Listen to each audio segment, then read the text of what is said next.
ကျွန်တော်တို့ပထမဆုံးကြာလာတဲ့တေရောနမိတ်ရဆိုရင်တော့ဓာဘယင်ဆိုတဲ့သင်္ကေတနမိတ်ဖြစ်ပါတယ်နမိတ်ရဆိုရင်တော့အင်မတန်မှကောင်းသောနမိတ်ပါအဲ့တော့ဒီကာလမှာတနင်္ဂနွေသားသမီးတွေဟာအလုတ်မှာယာတုတိုးခြင်းတွေလာသာတိုးခြင်းတွေနေရာကောင်းရာခြင်းတွေကြုံရတတ်တဲ့အချိန်ကာလမျိုးဖြစ်ပါတယ်အဲ့တော့ကုမ္ပဏီလုပ်ငန်းကုမ္ပဏီဝန်ထမ်းလုပ်ကိုင်နေတဲ့သူတွေပဲဖြစ်ဖြစ်အစိုးရဝန်ထမ်းလုပ်ကိုင်နေတဲ့သူတွေပဲဖြစ်ဖြစ်ယာတုတိုးကိစ္စလာသာတိုးကိစ္စနေရာနဲ့ပတ်သက်တဲ့ကိစ္စတွေမဖြစ်မနေပေါ်ပေါက်တတ်ပါတယ်အဲ့လိုယာတုတိုးလာသာတိုးကိစ္စတွေပေါ်လို့လဲအရန်ကြီးပျော်မသွားပါနဲ့ရောအပြိုင်ဆိုင်ရှိနေတတ်ပါတယ်အတိုက်ခံလေးတွေရှိနေတတ်ပါတယ်အနှောက်အယှက်ကလေးတွေရှိနေတတ်ပါတယ်ဒါပေမဲ့သူ့ရဲ့ကံကြမ္မာနမိတ်အရာဆိုရင်တော့ယာတုကိစ္စလည်းအောင်မြင်နိုင်တယ်လာသာကိစ္စတွေနေရာထိုင်ခင်းနဲ့ပတ်သက်တဲ့ကိစ္စတွေဟာတေချာပေါက်အစဉ်ပြေပြီးတော့အောင်မြင်သွားမဲ့ကံတာမျိုးရှိတယ်ဆိုလိုတာကတော့အပြိုင်ဆိုင်တွေအတိုက်ခံတွေအနှောက်အယှက်တွေကြားရပဲမိမိရဲ့ယာတုကိစ္စတွေလာသာကိစ္စတွေနေရာကောင်းကိစ္စတွေအောင်မြင်နိုင်တာပါအဲ့တော့စိတ်ကတိကဖြစ်စရာလေးတွေတော့ဧကံမို့ချကြုံရတတ်တာပေါ့နော်နောက်ကိုယ်ပိုင်စီးပွားရေးလုပ်ကိုင်နေတဲ့သူတွေဆိုရင်တော့အောင်မြင်နိုင်တာပေါ့မိမိတို့ရဲ့စီးပွားရေးလုပ်ငန်းတွေအောင်မြင်နိုင်တယ်အဖက်ဖက်ကနေပြီးတော့တိုးတက်နိုင်တယ်စိတ်ချမ်းသာပျော်ရွှင်ရနိုင်တယ်အဲ့တော့ကိုယ်အနေနဲ့လုပ်ရင်ကောင်းမလားမကောင်းလားလုပ်တင်လားမလုပ်တင်ဘူးလားစဉ်းစားနေတဲ့ခြေတော်ကြတော်ဖြစ်နေတဲ့ကိစ္စတွေဆိုရင်လုပ်ကိုလုပ်တင်ပါတယ်ဒါကံကြမ္မာနမိတ်ရဆိုရင်အောင်မြင်မယ်ကိုယ်ပိုင်စီးပွားရေးလုပ်ငန်းလုပ်ကိုင်နေတဲ့သူတွေဟာဆိုရင်လည်းပဲဓာနမိတ်ဖြစ်တဲ့အတွက်ကိုယ့်ရဲ့စိုင်ပတ်ဝန်းကျင်ကိုယ့်ရဲ့လုပ်ငန်းပတ်ဝန်းကျင်ဟာမမျှော်လင့်မဲနဲ့အတိုက်ခံလေးတွေအနှောက်အယှက်ကလေးတွေပေါ်တတ်တယ်ပေါ်ရင်ပေါ်ညာတော့လေအောင်မြင်မဲ့ကံတာမျိုးရှိပါတယ်နံပါတ်1ကကျွန်တော်တို့တနင်္ဂနွေသားသမီးတွေကဒီကာလမှာဆွေမျိုးသားချင်းတွေကိုအကြောင်းပြုပြီးတော့အင်မတန်မှစိတ်မောလူမောကြုံရတတ်တဲ့ကံတာမျိုးရှိပါတယ်ဆွေမျိုးသားချင်းကိုအကြောင်းပြုပြီးတော့စိတ်ညစ်ရတတ်တယ်ဆွေမျိုးသားချင်းနဲ့ပတ်သက်ပြီးတော့ပူပန်ရတတ်တယ်ဆွေမျိုးသားချင်းကိုအကြောင်းပြုပြီးတော့ငွေကုန်ကြီးတာတွေများတတ်တယ်ဒါကြောင့်ဆွေမျိုးသားချင်းတွေနဲ့ပတ်သက်ပြီးတော့စိတ်မောလူမောဖြစ်ပြီးတော့မိမိတို့ရဲ့ဆွေမျိုးသားချင်းတွေကိုစွန့်ခွာထွက်ပြေးသွားခြင်းတွေပေါ်ပေါက်တတ်တဲ့အချိန်ကာလမျိုးဖြစ်ပါတယ်နောက်လူမှုရေးကံတာမှာနော်လူမှုရေးကံတာမှာဆိုရင်လည်းပဲလူယုံဒုက္ခပေးတတ်တာပါနော်ကိုယ့်ရဲ့အတွင်းရေးကိစ္စတွေကိုကိုယ်ယုံကြည်တဲ့လူတွေကဖော်ထုတ်သွားတာတို့အဲ့လိုမျိုးလေးတွေကြုံရတတ်ပါတယ်အဲ့တော့လူပေါင်းမမားဖို့လေတနင်္ဂနွေသားသမီးတွေအတွက်အရေးကြီးတဲ့အချိန်ကာလဖြစ်ပါတယ်လူမှုရေးကိစ္စတွေကိုအကြောင်းပြုပြီးတော့ကိုကယုံကြည်လို့ကိုယ့်ရဲ့အတွင်းစကားတွေကိုယ့်ရဲ့လျှို့ဝှက်ချက်တွေကိုယ့်ရဲ့လျှို့ဝှက်တဲ့အကြံစီတွေကိုအဲ့ဒီသူတွေကိုပြောပြတဲ့အချိန်မှာအဲ့ဒီလူတွေကကိုယ့်ရဲ့အတွင်းရေးကိစ္စတွေကိုဖော်ထုတ်ပြီးတော့ဒုက္ခပြုတာမျိုးလေးတွေကြုံရတတ်ပါတယ်နော်။နောက်ငွေကြေးနဲ့ပတ်သက်တဲ့ကံတာမှာဆိုရင်တော့သမွန်းဆိုတာလာနတ်သမီးနမိတ်ပါပဲ။ဒီနမိတ်ကဆိုရင်တော့အင်မတန်မှတနင်္ဂနွေသားသမီးတွေအတွက်ကံကြမ္မာကောင်းပါ။အဲ့တော့ငွေကြေးနဲ့ပတ်သက်ရင်ကံတာကောင်းတယ်ငွေကြေးနဲ့ပတ်သက်ပြီးတော့စိတ်ချမ်းသာပျော်ရွှင်ရမယ်။အဖက်ဖက်ကနေပြီးတော့ထီပေါက်တကယ်တော့ငွေဝင်တတ်တဲ့အချိန်ကာလမျိုးရှိပါတယ်။အဲ့တော့ငွေကြေးနဲ့ပတ်သက်တဲ့ကံတာမှာကြတော့အပိုင်း2ပိုင်းပေါ့နော်။တစ်ပိုင်းကကြတော့တို့ငွေကြေးနဲ့ပတ်သက်ပြီးတော့အဆင်ပြေတဲ့အပိုင်းပေါ့ပတ်စံကိစ္စအဆင်ပြေတယ်နောက်တစ်ပိုင်းကကြတော့မမျှော်လင့်မဲနဲ့ငွေလိမ်ခံရတာမျိုးလေးတွေကြုံရတတ်တယ်ကိုယ်ပိုင်ဆိုင်တဲ့ခုနကပြောတဲ့အဆင်ပြေလာတဲ့ကိုယ့်ရဲ့ငွေကြေးလေးတွေကိုယ့်ရဲ့ဥစ္စာပစ္စည်းလေးတွေအဲ့ဒါလေးတွေကိုတစ်ဖက်ကမရိုးသားတဲ့လူတွေကပြိုင်ဆိုင်တာနောက်တစ်ခုကအနှောက်အယှက်ပြုတာငွေလိမ်တာအဲ့ဒါမျိုးလေးတွေကြုံရတတ်တဲ့အချိန်ကာလမျိုးဖြစ်ပါတယ်ကျမ်းမာရေးပေါ့နော်ကျမ်းမာရေးနဲ့ပတ်သက်တဲ့ကံတာကတော့သူကကျယ်ပွင့်နမိတ်ကြပါတယ်ကျယ်ပွင့်နမိတ်ဆိုတာအင်မတန်မှကောင်းသောနမိတ်ဖြစ်တယ်အဖက်ဖက်ကနေပြီးတော့အစဉ်ပြေခြင်းတွေကံကောင်းခြင်းတွေစိတ်ချမ်းသာရခြင်းတွေကြုံမယ်ကျမ်းမာရေးစိုးစိုးရွာအညံခိုက်တွေကြီးကြီးမားမားအညံခိုက်တွေမရှိပါဘူးကိုယ်နဲ့ကျမ်းမာရေးညံ့နေမယ်ဆိုရင်တော့မှကျမ်းမာရေးတွေဟာပြန်လဲပြီးတော့ကောင်းမွန်နိုင်တယ်ကံတာမျိုးရှိတယ်နောက်ပညာရေးမှာတော့နည်းနည်းလေးစိတ်ပူရတတ်အဲ့တော့ကိုယ်အနေနဲ့စောင်းပွဲဖြစ်ဖို့ကိစ္စတွေသင်တန်းတက်ဖို့ကိစ္စတွေကျောင်းတက်ဖို့ကိစ္စတွေအတွက်အာသွန်ခွန်ဆိုင်ကြိုးစားအားထုတ်နေတဲ့ညီမငယ်တွေဆိုရင်တော့ပညာရေးနဲ့ပတ်သက်ရင်နည်းနည်းအခက်အခဲတွေကြုံရတတ်ပါပညာရေးအခက်အခဲကတခြားကြောင့်ကြုံတာတော့မဟုတ်ပါ မိသားစုပြဿနာကြောင့်မိသားစုပူပန်တော့ကကြောင့်ပညာရေးကိစ္စတွေမှာနှောင့်နှေးရတတ်တယ်အခြေအနေတော်နဲ့ပတ်သက်ရင်တော့ကင်းတို့နမိတ်ကြတာပေါ့နော်ဒီနမိတ်ကကြတော့အင်မတန်မှကောင်းပါတယ်အဲ့တော့အခြေအနေကံတာကောင်းတယ်အိမ်တော်ရေးကံတာကောင်းတယ်ရည်ရွယ်ထားတဲ့ရည်ရွယ်ချက်တွေပြေဝနိုင်တဲ့ကံတာမျိုးတွေရှိပါတယ်ဒါတနင်္ဂနွေသားသမီးတွေအတွက်တပတ်တာကာလရဲ့ကံကြမ္မာနမိတ်ဖြစ်ပါတယ်တနင်္ဂနွေသားသမီးတွေအတွက်အကျိုးပေးတဲ့ကံကောင်းတဲ့အယောင်လေးတွေရှိပါတယ်အဲ့ဒါတော့အပြာရောင်နဲ့အဝါရောင်နဲ့ကောင်းတာပေါ့နော်အပြာရောင်အဝါရောင်လေးတွေဝစ်ပါဆောင်းပါနောက်ထီထိုးတာတို့ကံသမဲထိုးတာတွေဝါသနာပါတဲ့တနင်္ဂနွေသားသမီးတွေဆိုရင်6စာ5ဆုံးပေါ့နော်5စာ6ဆုံးစတဲ့နံပါတ်လေးတွေရှာပြီးတော့ထိုးပါမြတ်စွာဘုရားရှင်ကိုတော်မြတ်ကြီးကိုတပြေပန်း7ညွန့်ပေါ့နော်ကတ်လူပူသွားပြီးတော့ဆူတောင်းပါအညာအခိုက်တွေပြေပြောက်ပြီးတော့ကောင်းကျိုးလိုရာဆန္ဒရရှိစေမှာဖြစ်ပါတယ်တနင်္ဂနွေသားသမီးများတပတ်တာကာလမှာကြုံတွေ့ရမယ့်ကံကြမ္မာဆိုးကောင်းတွေအတွက်တဲတော်နမိတ်ဖတ်ကြားပေးခဲ့တာဖြစ်ပါတယ်တနင်္ဂနွေသားသမီးကျွန်တော်ရဲ့မိတ်ဆွေပေါင်းလည်းကိုယ်ကျမ်းမာခြင်းစိတ်ချမ်းသာခြင်းနဲ့ပြည့်စုံပြီးတော့လိုရာဆန္ဒတစ်လုံးတစ်ပါးတည်းရရှိနိုင်ကြပါစေကျမ်းနိုင်အောင်ပြီးတော့စောင်းတိုင်းမြောက်ကြပါစေလို့အယူတော်မင်္ဂလာချမ်းနေကျွန်တော်ရဲ့မိတ်ဆွေတွေကိုလှိုက်လိုက်လဲဆုတောင်းမေတ္တာပို့သလိုက်ပါတယ်တနင်္လာသားသမီးတွေအတွက်ကြာလာတဲ့တဲတော်နမိတ်ရဆိုရင်တော့ခွက်ဖလား၈လုံးဆိုတဲ့သင်္ကေတနမိတ်ဖြစ်ပါတယ်ခွက်ဖလား၈လုံးရွှေကလတ်၈လုံးပေါ့နော်ဒီနမိတ်ကနည်းနည်းလေးထူးဆန်းတဲ့ကံကြမ္မာနမိတ်လို့ပြောမယ်ဆိုရင်လည်းပြောလို့ရပါတယ်သူကရွှေကလတ်ရဲ့အဓိပ္ပာယ်ကကြတော့အင်မတန်မှကောင်းသောနမိတ်ပေါ့နော်အဲ့တော့စီးပွားဥစ္စာငွေကြေးဥစ္စာအလုပ်အကိုင်အကြံစီစိတ်ကူးတွေအောင်မြင်နိုင်တဲ့ကံတာမျိုးရှိတယ်အဲ့တော့တင်းလာသားသမီးတွေရဲ့အလုံးနဲ့ပတ်သက်ရင်အဆင်ပြေတယ်အလုံးမရှိသေးတဲ့လူတွေအလုံးရဖို့အတွက်ကြိုးစားနေတဲ့လူတွေအောင်မြင်မယ်ကိုယ်ပိုင်စီးပွားရေးလုပ်ငန်းလုပ်ကိုင်နေတဲ့သူတွေဆိုရင်လည်းဖြစ်ထွန်းတတ်တယ်အဖက်ဘက်ကနေပြီးတော့အဆင်ပြေပြီးတော့ဖြစ်ထွန်းနိုင်တဲ့ကံတာပြောတာပါအဲ့တော့ကုမ္ပဏီဝန်ထမ်းတွေအစိုးရလကသာအလုပ်တွေလုပ်ကိုင်နေတဲ့သူတွေဆိုရင်လည်းပဲထိုက်တဲ့သည့်အောင်မြင်မှုတွေကိုအလုပ်မှာရရှိတတ်တယ်ကုမ္ပဏီဝန်ထမ်းအလုပ်တွေဆိုရင်လည်းပဲကိုကြိုးစားအထုတ်နေတဲ့ကိုယ့်ရဲ့မျှော်လင့်ချက်တွေပြည့်ဝကိုယ်ပိုင်စီးပွားရေးလုပ်ငန်းလုပ်ကိုင်နေတဲ့လူတွေဆိုရင်လည်းစီးပွားဥစ္စာတိုးတက်လုပ်ငန်းတွေတိုးချဲ့ရအကြံစီတွေအောင်မြင်မယ်အခွင့်အရေးတွေရမယ်နောက်လမ်းလျှောက်ရင်းနဲ့လမ်းပြောင်းနေတဲ့သူတွေဆိုရင်လည်းလမ်းသစ်တွေပြန်ပေါ်တတ်တယ်အဲ့တော့အဖက်ဘက်ကနေအစဉ်ပြေမဲ့ကံတာနမိတ်ပါဒါပေမဲ့ခုနကပြောခဲ့သလိုပဲဒီတဲတော်ကက်လေးဟာဒါထူးဆန်းတဲ့တဲတော်ကက်လေးဖြစ်ပါတယ်အစဉ်ပြေပေမဲ့စိတ်ကုန်တာဖြစ်တတ်တယ်စိတ်မဝင်စားသလိုဖြစ်နေတတ်ပါတယ်အလုံးအစင်မပြေဘူးလားပြေတယ်အလုံးမှာခြေနေမကောင်းလားကောင်းတယ်ဒါအဲ့ဒီအလုပ်ကြီးကိုကိုယ်ကစိတ်ကုန်နေတာမျိုးတွေဖြစ်တတ်တယ်ကိုယ့်ရဲ့ကိုယ်ပိုင်စီးပွားရေးလုပ်ငန်းတွေကိုယ့်ရဲ့အလုပ်ကိုင်တွေအကြံစီတွေလုပ်ကိုင်နေတယ်မအောင်မြင်လားအောင်မြင်တယ်ဒါပေမဲ့လှုပ်ချင်တဲ့ကိုင်ချင်တဲ့မရှိဘူးဖြစ်တယ်အဲ့တော့စီးပွားရေးကငွေကြေးဥစ္စာဒနာတွေတိုးတက်မလာဘူးလားဆိုတော့လေတိုးတက်လာပေမဲ့လည်းပဲအဲ့ဒီအလုပ်ကိုစိတ်မပါသလိုဖြစ်နေတတ်တယ်ဒါကြောင့်မလို့တနင်္လာသားသမီးတွေအတွက်ဒီကာလမှာကိုငါဘလို့ကြီးဖြစ်နေပါလဲငါစိတ်ကဘလို့ဖြစ်နေတာလဲအဲ့လိုမျိုးတွေအဖန်မှန်ထက်တဲ့ကိုပြန်ပြီးတော့သုံးသက်မိနေတတ်တဲ့အချိန်ကာလမျိုးဖြစ်ပါတယ်ဒီဟာငါတကယ်လိုချင်တဲ့အရာပဲ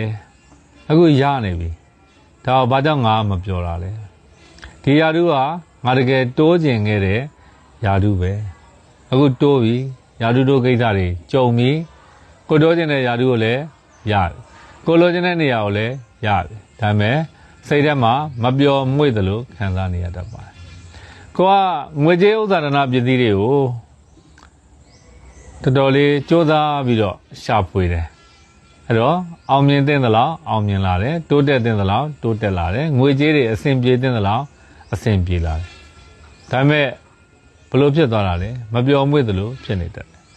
ဒါတော့ဒီနေ့သားသမီးတွေဟာအဲ့ဒီအစဉ်ပြေခြင်းတွေကိုကြောခိုင်းမိနေတတ်ပါတယ်ကြောခိုင်းရင်စိတ်တွေလည်းပေါက်နေတတ်ပါတယ်တန်ဝေကညံမဟုတ်ပါဒါအလုပ်ကိုညီးငွေးတဲ့သဘောတွေဖြစ်တယ်အလုပ်ကိုစိတ်ကုန်တဲ့သဘောတွေဖြစ်တယ်ဒါတော့ဒီနေ့သားသမီးတွေကိုအကြံပေးနေတာကတော့လက်ရှိကိုလောက်ကန်နေတဲ့စီးပွားရေးတွေအလုပ်ကန်အကြံစီတွေကိုခိတ္တခဏလေးထားခဲ့ပြီးတော့တရက်နေ့ရက်ပဲဖြစ်ဖြစ်ရသလောက်ပေါ့နော်အခြေအနေပေးသလောက်ခရီးတွေပါထွက်တင်တယ်ဖျားဘူးခီးလိုခီးမျိုးတွေထွက်တင်တယ်ဘ ဘာသာရေးနဲ့ပတ်သက်တဲ့ခရီးတွေထွက်တင်တယ်အပန်းဖြေခရီးမျိုးတွေထွက်တင်ပါတယ်အနားယူဖို့အတွက်အချိန်အနှဲငယ်ပေးလိုက်မယ်ဆိုရင်အင်အားတွေပြန်လဲပြီးတော့ပြေဝကောင်းမွန်လာမှာဖြစ်ပါတယ်နောက်တစ်ခုကဒိဋ္ဌာသာသမီတွေတွေစီးပွားရေးအလုပ်ကိုင်ကြံစီတွေလုပ်ရင်ကောင်းမလားမကောင်းလားလုပ်တင်လားမလုပ်တင်ဘူးလားပေါ့နော်အဲ့လိုမျိုးတွေးရဖြစ်နေတဲ့ကိစ္စတွေတွေးဝေနေတဲ့ကိစ္စတွေရှိရင်လုပ်ကိုလုပ်တင်ပါတယ်နော်အဲ့တော့အဲ့ဒါလေးကိုတော့ကြံကြံပေးတင်ပါတယ်အောင်မြင်မဲ့ကံတာတာမျိုးအပြည့်အဝရှိတယ်လို့နားလည်ပြီးတော့ကြိုးစားအထုတ်တင်ပါတယ်နောက်ငွေကြေးနဲ့ပတ်သက်တဲ့ကိစ္စငွေကြေးနဲ့ပတ်သက်တဲ့ကံတာတာမှာကြတော့သူတစ်ပါးကဆွဆွဲပြောဆိုခံရခြင်းတွေကြုံရတတ်ပါတယ်ငွေကြေးနဲ့ပတ်သက်ပြီးတော့စည်ရင်စရာကင်တွယ်နေတဲ့သူတွေဆိုရင်အထူးသတိထားတဲ့အချိန်ကာလဖြစ်ပါတယ်သူများပြဿနာကိုပြဿနာဖြစ်တတ်တယ်ဓာတ်ခုတ်ရာကိုလက်ဝင်ရှိုးသလိုမျိုးအဖြစ်အပျက်မျိုးတွေကြုံရတတ်တယ်ငွေကြေးနဲ့ပတ်သက်ပြီးတော့ဆုံးရှုံးနှိမ့်မြုပ်မှုလေးတွေစိုက်ရော်ခြင်းတွေကြုံရတတ်တဲ့အချိန်ကာလမျိုးဖြစ်တယ်ပတ်စံချီတာငှားတာအာမခံတာမျိုးတွေကိုလုံးဝမပြုတ်လုပ်တဲ့အချိန်ကာလမျိုးဖြစ်တယ်နောက်လောင်းကစားဆန်ဆန်လှုပ်ရတဲ့လုပ်ငန်းမျိုးတွေအထူးသတိထားပြီးတော့လုပ်တင်ပါတယ်နောက်လူမှုရေးနဲ့ပတ်သက်တဲ့ကဏ္ဍမှာကြတော့စေရထားဆိုတဲ့နာမည်ကအတိုက်ခံလေးတွေဖြစ်တတ်တာပေါ့နော်လူမှုရေးကဏ္ဍတွေမှာအတိုက်ခံလေးတွေဖြစ်တတ်တယ်လူမှုရေးကိစ္စတွေအကြောင်းပြုပြီးတော့စိတ်ညစ်စရာလေးတွေကြုံရတတ်ပါတယ်နောက်မမျှော်လင့်မဲ့နဲ့ကိုချစ်ခင်ရတဲ့ဆွေမျိုးသားချင်းတွေနဲ့အထင်မြင်လွဲခြင်းလမ်းခွဲရခြင်းလေးတွေလည်းကြုံရတတ်ပါတယ်အဲ့တော့ဆွေမျိုးသားချင်းတွေနဲ့ပေါင်းသင်းဆက်ဆံရေးတခြားသောလူမှုပေါင်းသင်းဆက်ဆံရေးလေးတွေမှာအတိုက်ခံတွေမဖြစ်အောင်ပြောင်းတဲ့အထင်မြင်လွဲမှားမှုတွေမကြုံအောင်တတိထားပြီးတော့ကြိုးစားထုတ်တဲ့အချိန်ကာလမျိုးဖြစ်ပါတယ်။နောက်ကျမ်းမာရေးပေါ့နော်။ကျမ်းမာရေးကတော့ကံသာတာအရဆိုရင်အစိုးအညံ့အခိုင်ကြီးကြီးမားမားမရှိပါဘူး။ကျမ်းမာရေးနဲ့ပတ်သက်တဲ့ကံသာတာကောင်းတဲ့ခံစားရတဲ့ယောဂဝေဒနာတွေရှိရင်တော့မှတက်တာပြောက်ကင်းသွားနိုင်တာပေါ့နော်။စေဝါကုသခြင်းနဲ့ပတ်သက်တဲ့ကိစ္စတွေမှာထူးထူးခြားခြားအောင်မြင်မှုရနိုင်တယ်။ပညာရေးနဲ့ပတ်သက်တဲ့ကံသာတာတွေတော်တော်လေးကိုကောင်းပါတယ်။အဲ့တော့ဆောင်းမွဲဖြေဖို့တို့သင်တန်းတက်ဖို့တို့ကျောင်းတက်ဖို့အတွက်အပတ်တကုတ်ကြိုးစားအထောက်နေတဲ့တနင်္လာသားသမီးတွေအတွက်ဆိုရင်တော့အင်မတန်မှအခြေအနေကောင်းပါတယ်။နောက်အခြေအနေနောက်နဲ့ပတ်သက်ရင်လည်း The Star တဲ့ထွန်လင်းတောက်ပါတဲ့ကံကြမ္မာနမိတ်ကြတာပေါ့နော်။အဲ့တော့အခြေအတွက်စိတ်ချမ်းသာမယ်။အိမ်တော်ရင်းနဲ့ပတ်သက်တဲ့ကံသာတာတွေအတွက်စိတ်ချမ်းသာပျော်ရွှင်ရ။ကိုယ်အနောက်ရက်ပြုနေတဲ့ချစ်သူတွေနဲ့မမျှော်လင့်မဲနဲ့ဝေးပြီးဆုံးသွားတာပေါ့နော်အခြေနဲ့ပတ်သက်ပြီးတော့အိမ်တော်ရေးနဲ့ပတ်သက်ပြီးတော့ကြုံတွေ့နေတဲ့ပြဿနာတွေပြီးသွားတာမျိုးတွေကြုံရတတ်ပါဒါတနင်္လာသားသမီးတွေအတွက်ကံသာတာကိုတဲတော်ကနမိတ်ဖတ်ကြားပေးခဲ့တာဖြစ်ပါတယ်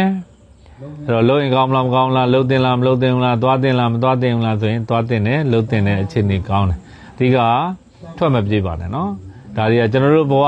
မှာတနင်္လာသားသမီးတွေကျွန်တော်တို့ဘဝတက်တက်တာကာလပတ်လုံးဒီစီးပွားရေးတို့အလုပ်အကိုင်းတို့ငွေကြေးတို့ဆိုတဲ့ကိစ္စတွေဟာရာသက်ပံပတ်သက်ရမယ်ကိစ္စတွေဖြစ်ပါတယ်ဒါကြောင့်အဲ့ဒီတဘာဝတရားတွေကနေထွက်ပြေးဖို့မစင်စားပါနဲ့လို့တနင်္လာသားသမီးတွေကိုအကြံဉာဏ်ပေးချင်ပါတယ်တနင်္လာသားသမီးတွေအတွက်အကျိုးပေးတဲ့ကံကောင်းတဲ့အရောင်လေးတွေရှိပါတယ်အဲ့ဒါဘာအရောင်လေးတွေလဲဆိုတော့အဝါရောင်နဲ့အစိမ်းရောင်နဲ့ကောင်းပါတယ်အဲ့တော့ထီတို့ဓာတ်တွေကံသမဲ့တို့ဓာတ်တွေဝါသနာပါတဲ့တနင်္လာသားသမီးတွေဆိုရင်9အစား4ဆုံးတို့4အစား9ဆုံးစတဲ့နံပါတ်တွေရှာပြီးတော့ထိုးတင်ပါတယ်။နောက်မြတ်စွာဘုရားရှင်ကိုတော်မြတ်ကြီးကိုမယန်းသီးတို့မယန်းသီးယိုတို့မယန်းသီးဇီးတုတ်ကလေးတွေလည်းရှိပါတယ်။အဲ့ဒါလေးတွေကိုအာဟာရကတ်လူပူတော်ပြီးတော့ဆူတောင်းလိုက်မယ်ဆိုရင်ကိုယ့်ရဲ့မကောင်းတဲ့ကံတာအညံ့ခိုက်တွေပြပြောက်ပြီးတော့ကောင်းကျိုးလိုရာဆန္ဒရရှိစေမှာဖြစ်ပါတယ်။တနင်္လာသားသမီးကျွန်တော်ရဲ့မိတ်ဆွေပေါင်းကိုကျမ်းမှာစိတ်ချမ်းသာလိုရာဆန္ဒပြပါစေလို့ဒီလိုမင်္ဂလာချမ်းနေလေးလေးနဲ့ဆူတောင်းမြတ်တာပို့သလိုက်ပါတယ်။တွေ့ပထမဆုံးကြလာတဲ့တေရောနမိတ်ရဆိုရင်တော့ရွှေကလတ်ထဲကနေပြီးတော့ရေတွေဖြာကြတဲ့နမိတ်ပါ။ဒီနမိတ်ဟာတော်တော်လေးကျွန်တော်တို့တေရောက88ချက်တွေထဲမှာဆိုရင်တော်တော်လေးစိတ်နှလုံးကိုအေးချမ်းစေတဲ့နမိတ်လို့ပြောမယ်ဆိုရင်ပြောလို့ရတာပေါ့နော်တော်တော်လေးကောင်းပါအေးချမ်းတယ်ပေါ့သူလက်တစ်ဖက်ကတိမ်တိုက်တဲ့ကနေလက်လေးတစ်ဖက်ထွက်လာတယ်အဲ့ဒီလက်တစ်ဖက်ထဲမှာရွှေရောင်ကလတ်လေးတစ်ခုရှိတယ်အဲ့ကလတ်ထဲကနေပြီးတော့ရေလေးတွေကဖြာကြတဲ့အောက်မှာကျွန်တော်ရေကန်ကြီးတစ်ကန်ရှိတယ်ရေကန်ထဲကိုကျလာပါအဲ့ဒီရေကန်ထဲကိုကျပြီးတော့အဲ့ဒီရေကန်ထဲမှာဆိုရင်လည်းကြာပန်းလေးတွေပွင့်နေတဲ့ကံကြမ္မာနမိတ်ဖြစ်ပါတယ်အဲ့တော့အင်္ဂါသားသမီးတွေအတွက်ဒီတပတ်တာကာလမှာစိုးမိုးနေတဲ့တေရောနမိတ်ရဆိုရင်တော့ အေဂျင့်ချင်းဆိုတဲ့နမိတ်ဖြစ်ပါတယ်အေဂျင့်နဲ့ပေါ့နော်အကုန်လုံးအေဂျင့်တာပေါ့သင်္ဃာသားသမီးတွေနဲ့ပတ်သက်တဲ့ကံတာတော်တော်များများအဆင်ပြေအလောက်ကိုင်းတွေအကြံစီတွေစိတ်ကူးတွေရည်ရွယ်ချက်တွေရည်မှန်းချက်တွေအားလုံးဟာအေးချမ်းချမ်းလေးနဲ့အောင်မြင်သွားမဲ့ကံတာမျိုးရှိတယ်အလုံးလျှောက်ထားတဲ့ဆိုရင်လည်းလွယ်လွယ်ကူကူလေးနဲ့တက်တောင့်တက်တာလေးနဲ့ကိုလိုချင်တဲ့အလုပ်ကိုရနိုင်တာပေါ့ကိုယ်ပိုင်စီးပွားရေးလုပ်ငန်းလုပ်ကိုင်နေတဲ့သူတွေဆိုရင်လည်းပဲလုပ်ငန်းတိုးချဲ့နိုင်မယ်အဲ့ဒါလည်းပဲမခက်ခဲဘူးတကယ်ကိုလွယ်လွယ်ကူကူလေးနဲ့ကိုအဆင်ပြေပြေလေးနဲ့ကံကြမ္မာကောင်းပြီးတော့အောင်မြင်သွားမဲ့ကံတာမျိုးရှိပါတယ်နောက်နိုင်ငံသားသွားဖို့ကြိုးစားနေတယ်နောက်ကုမ္ပဏီဝန်ထမ်းတို့နော်အစိုးရလကသားဝန်ထမ်းတွေမှာလုပ်ကိုင်နေတဲ့အင်္ဂါသားသမီးတွေဆိုရင်လည်းပဲဒီကာလအင်မတန်မှစိတ်ချမ်းသာပြီးတော့ပျော်ရွှင်တရားကောင်းတဲ့အချိန်ကာလမျိုးဖြစ်မှာဒါကြောင့်မလို့တော်တော်လေးကောင်းပါတယ်နမိတ်တိုင်းဆိုရင်တော်တော်လေးကောင်းပါတယ်နည်းနည်းမဟုတ်ပါဘူးအများကြီးကောင်းပါဒါတော့အင်္ဂါသားသမီးတွေကဒီကာလမှာတတိထားမဲ့ကိစ္စပါရှိလဲဆိုတော့အခုလောလုံနေတဲ့ကိစ္စတွေဆိုရင်မလုပ်ပါအလော30နဲ့ဖြစ်မှဖြစ်ပါမလားဆိုပြီးတော့အစိုးရင်စိတ်တွေနဲ့ကြောင်းကြတဲ့စိတ်တွေနဲ့ပူပန်တဲ့စိတ်တွေနဲ့ဟိုအရန်ဟိုပေါ့နော်ဟိုစိတ်လည်းပင်ပန်းတယ်လူလည်းပင်ပန်းတယ်အဲ့လိုမျိုးအလုပ်တွေအကြံစီတွေစိတ်ကူးတွေကိုအကောင့်ထဲပေါ်နေတယ်ဆိုရင်အဲ့ဒီစိတ်ကလေးကိုနည်းနည်းလေးတစ်ထစ်လောက်ရှော့ချလိုက်ပါယုံကြည်ချက်ကလေးနဲ့အလုပ်လုပ်ပေါ့နော်တေချာပေါင်းငါလုပ်တဲ့လုပ်ကဖြစ်ကိုဖြစ်မှာငါလျှောက်တဲ့လုပ်ကလည်းတေချာပေါင်းရကိုရမှာအောင်မြင်မှာငါအတွက်ပူပင်တော့ကဆိုတာမရှိဘူးငါဘဝမှာခက်ခဲတယ်ဆိုတဲ့ကိစ္စမရှိဘူးအကုန်လုံးကလွယ်ကူတယ်အဲ့လိုမျိုးကိုယ့်ရဲ့စိတ်နှလုံးသားလေးကိုအေးချမ်းချမ်းလေးနဲ့စီးပွားရေးတွေအလုပ်အကိုင်တွေအကြံစီတွေစိတ်ကူးတွေကိုဆောင်ရွက်တင်ပါတယ်အကောင့်ထဲပေါ်တင်ပါတယ်နော်နောက်ငွေချင်းနဲ့ပတ်သက်တဲ့ကံကြမ္မာမှာဆိုရင်လည်းသူကရေခွက်နှစ်ခွက်ဆိုတဲ့နမိတ်ကြတယ်ရေခွက်နှစ်ခွက်ဆိုတာကောင်းသောအပြောင်းလဲတွေဖြစ်တာပါနော်ငွေချင်းနဲ့ပတ်သက်ပြီးတော့အဆင်ပြေတာစိတ်ချမ်းသာပျော်ရွှင်ရစရာကြီးတဲ့ငွေတွေချောချောမောမောရသွားတာပေးစရာကြီးတဲ့ငွေတွေချောချောမောမောပေးနိုင်တာအဲ့တော့အဖက်ဖက်ကနေအဆင်ပြေခြင်းတွေကံကောင်းခြင်းတွေစိတ်ချမ်းသာပျော်ရွှင်ရခြင်းတွေကြုံရတတ်တဲ့အချိန်ကာလမျိုးဖြစ်ပါတယ်နောက်ထီပေါက်တကယ်ဆိုငွေအစုလိုက်ပြုံလိုက်ဝင်တတ်တဲ့အချိန်ကာလမျိုးဖြစ်တဲ့အတွက်ဒါထီတွေပါဒီကန်ဆန်းတင်တာပေါ့နော်နောက်ဆွေမျိုးသားချင်းတွေနဲ့ပတ်သက်တဲ့ကံကြမ္မာနမိတ်မှာကြတော့တဆေဆိုတဲ့တေရနမိတ်ကြတာပေါ့တဆေကကြတော့6လန့်တာပေါ့ဆွေမျိုးသားချင်းတွေကိုအကြောင်းပြုပြီးတော့စိတ်မောလူမောဖြစ်ရတတ်တယ်ဆွေမျိုးသားချင်းအကြီးအကဲနဲ့ကိုနဲ့အစင်မပြေဖြစ်တတ်တယ်ဆွေမျိုးသားချင်းအကြီးအကဲကိုအကြောင်းပြုပြီးတော့ကို့မှာအခက်အခဲတွေဖြစ်သွားတတ်တယ်ကြောင့်ဆွေမျိုးသားချင်းတွေနဲ့ပတ်သက်တဲ့ကိစ္စတွေကတော့ရှောင်မရတိမ်မရပေါ့နော်ကိုဘွားလေးကကို့အလုပ်ကိုင်းလေးတွေအကြံတီးလေးတွေစိတ်ကူးလေးတွေနဲ့သူကရွှေကလတ်နမိတ်ဆိုအေဂျင့်နေပါရဲ့နဲ့အဲ့ဒီခုနကပြောတဲ့ဆွေမျိုးသားချင်းအကြီးအကဲတွေကိုအကြောင်းပြုပြီးတော့နှလုံးစိတ်ဝမ်းပူလောင်ရခြင်းတွေပင်ပန်းရခြင်းတွေကြုံရတတ်တာပေါ့နော်နောက်လူမှုရေးပေါ့လူမှုရေးနဲ့ပတ်သက်ရင်တော့ကံတာမကောင်းလားဆိုတော့ကောင်းပါတယ်ဒါပေမဲ့ဒုက္ခတွေနဲ့ပဲကြုံနေရတတ်တယ်တစ်ချိန်လုံးကိုလာပြီးတော့အကူအညီတွေတောင်းနေတဲ့ဒုက္ခတွေနဲ့ပဲကြုံရကိုယ့်ရဲ့စိတ်ကမကူညီပဲလဲမနေနိုင်မကူညီပဲမနေနိုင်ပြီးတော့ကူညီနိုင်သလားဆိုတော့မကူညီနိုင်တဲ့ကွာဘာဖြစ်လဲဆိုတော့မကောင်းတဲ့ energy တွေကူးဆက်ပြီးတော့စိတ်မောလူမောတွေဖြစ်နေရတတ်တဲ့အချိန်ကာလမျိုးဖြစ်ပါတယ်။နောက်ကျမ်းမာရေးဟာဆိုးရွားအញ្ញံခိုက်တွေကြီးမားမားအញ្ញံခိုက်တွေတော့မရှိပါဘူး။ဒါပေမဲ့သင်္ဃာသားသမီးတွေရဲ့ကျမ်းမာရေးနဲ့ပတ်သက်တဲ့ကံတာမှာဆိုရင်ယာဒီအကူအပြောင်းတို့ဒေသအကူအပြောင်းတွေကြောင့်မမျှော်လင့်မဲ့နဲ့ကျမ်းမာရေးရုပ်တရက်ညံ့သွားတာမျိုးလေးတော့ကြုံရတတ်ပါတယ်။နောက်ပညာရေးနဲ့ပတ်သက်တဲ့ကံတာတွေတော်တော်လေးကောင်းပါတယ်။အဲ့တော့ဒီကာလမှာပညာရေးကံတာကောင်းတယ်။နောက်တစ်ခုကဘာသာရေးနဲ့ပတ်သက်တဲ့ဟာတွေလှုပ်စေချင်တာပေါ့နော်။အဋိဌံဝင်တာတို့အဲ့လိုမျိုးလေးတွေကိုအင်္ဂါသားသမီးတွေနဲ့လှုပ်တင်ပါတယ်။နောက်ခြေအိမ်တော်ရေးကတော့မကောင်းအဲ့တော့ခြေအိမ်တော်ရေးနဲ့ပတ်သက်ရင်တော့မကောင်းဆိုတော့စိတ်မောလူမောဖြစ်ရတတ်တယ်။တယောက်နဲ့တယောက်အတိုက်ခံတွေဖြစ်တတ်တယ်။တယောက်ကိုတယောက်အနှောက်အယှက်တွေဖြစ်တတ်တယ်။တယောက်ကိုတယောက်ဆွဆွဲပြောဆိုပုတ်ခတ်ခြင်းတွေကြုံရတတ်တယ်။အဲ့တော့အခြေအိမ်တော်ရေးနဲ့ပတ်သက်ရင်တော့နည်းနည်းလေးသတိထားတဲ့အချိန်ကာလဖြစ်တယ်အဓိကတကြက်ဖြစ်တဲ့ကြောင့်စကားတွေများတာမျိုးလေးတွေကြုံရတတ်ပါတယ်အဲ့တော့ဒီကာလမှာဒါအင်္ဂါသားသမီးတွေအတွက်လှုပ်ရင်ကောင်းမလားမကောင်းလားလှုပ်တင်လားမလှုပ်တင်ဘူးလားအဲ့လိုမျိုးစဉ်းစားနေတဲ့ကိစ္စ ရှိရင်တော့သူကခွက်ပလားတွေကနေရေတွေဖြာကြတဲ့နမိတ်ဖြစ်တဲ့အေးချမ်းချမ်းနဲ့အဆင်ပြေသွားနိုင်ပါတယ်နော်အင်္ဂါသားသမီးတွေအတွက်အကျိုးပေးတဲ့ကံကောင်းတဲ့အယောင်နဲ့ဘာရောင်ကောင်းလဲဆိုရင်သူကအနဲ့ရောင်အစိမ်းရောင်ကောင်းပါအဲ့တော့အကြောင်းချင်းကကိစ္စကြီးတဲ့ကအနဲ့ရောင်လေးတွေအစိမ်းရောင်လေးတွေဝတ်ပါဆောင်းပါထီထိုးတာတွေကံသမဲတို့တွေဝါသနာပါတဲ့အင်္ဂါသားသမီးတွေဆိုရင်ခွန်စာ၄ဆုံး၄စာ9ဆုံးစတဲ့နံပါတ်တွေရှာပြီးတော့ထိုးပါ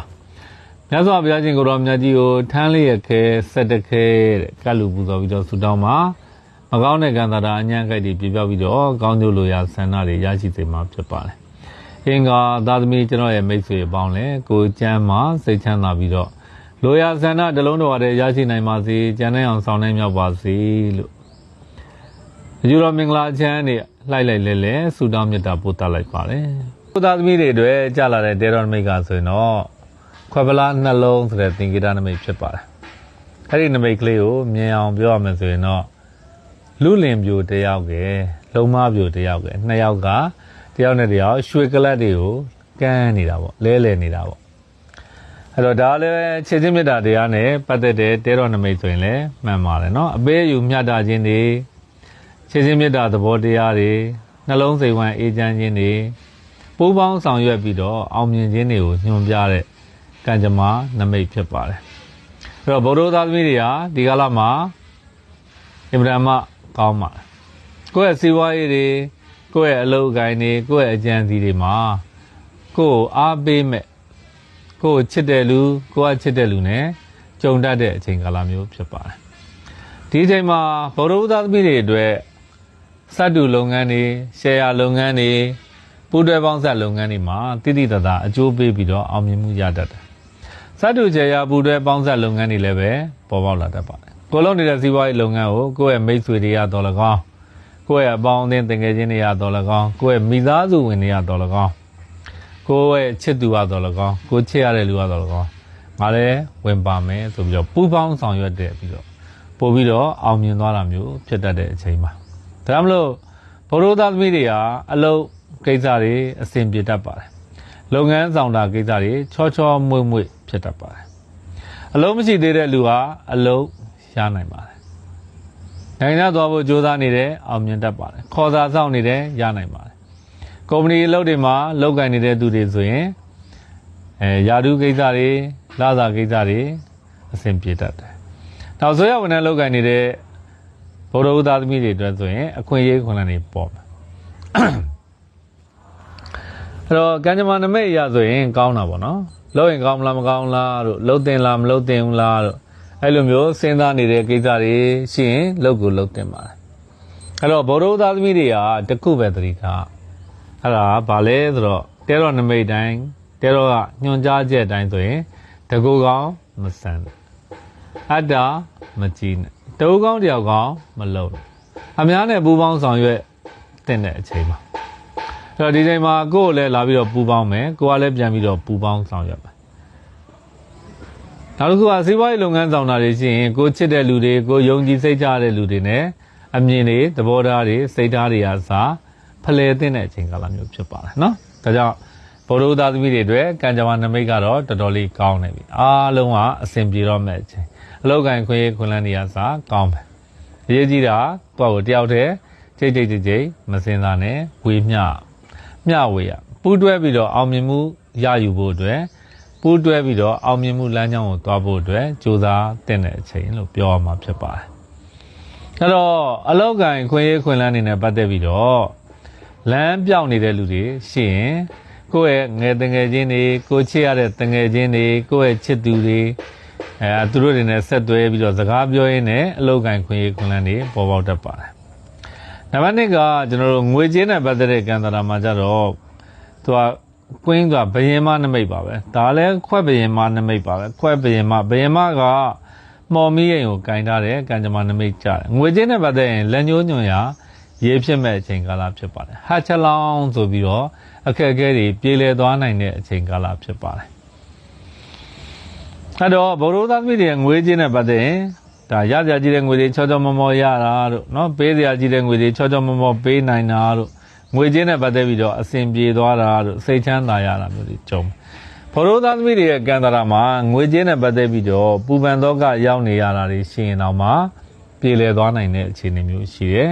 ။နောက်ဆွေမျိုးသားချင်းတွေနဲ့ပတ်သက်ပြီးတော့ထင်းငေါ့ကြံ့ကြာနေသော